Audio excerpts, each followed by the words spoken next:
let's discuss about our next topic. So what is the firewall doing?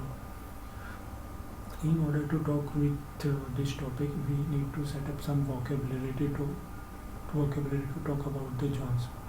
For example, firewall divides a network into two zones. The basic idea is here we have untrusted outside public network.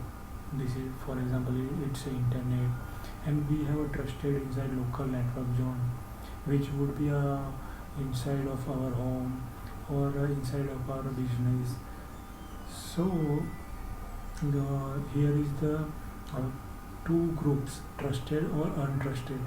So we use that to make decision how traffic can flow through one zone to another zone, one trusted network to another trusted network, one private network to one public network. Here we have an example. User open his browser and user send HTTP request out to the untrusted network. The untrusted network replies, and what we want is we want our firewall to allow that traffic. We want our firewall to allow user to browse out to Google, and then have a Google send back the website through firewall. What we don't want have happen is have some request,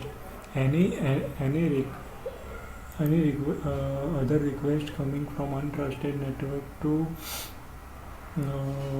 public net or public network to come into firewall. We don't want to allow them. We want that deny. So any other request coming from the untrusted public network, we want deny.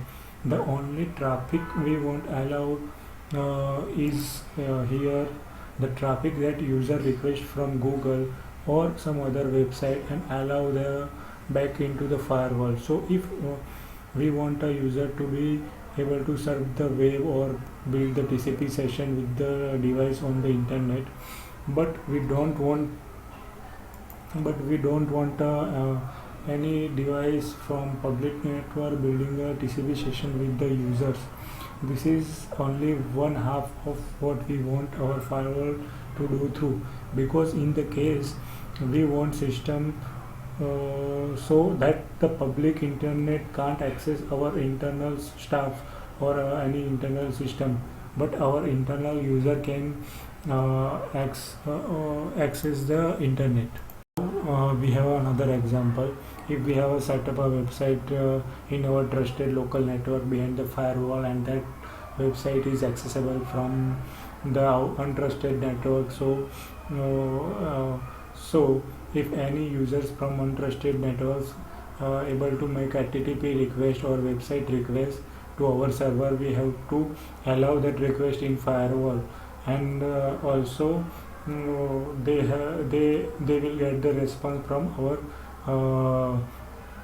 web server. So in this case, we actually want a traffic from untrusted public network to get into our trusted network, so that a user can access our website, and if any other user or same user is trying to access non-HTTP request to our server to access our network, so by default non-HTTP request should be blocked when it's come from the untrusted network to trusted networks. Here is the only HTTP request which is coming from the untrusted network to trusted network. If any other non-HTTP request is coming from the public network or untrusted network, so it's by default blocked by firewall.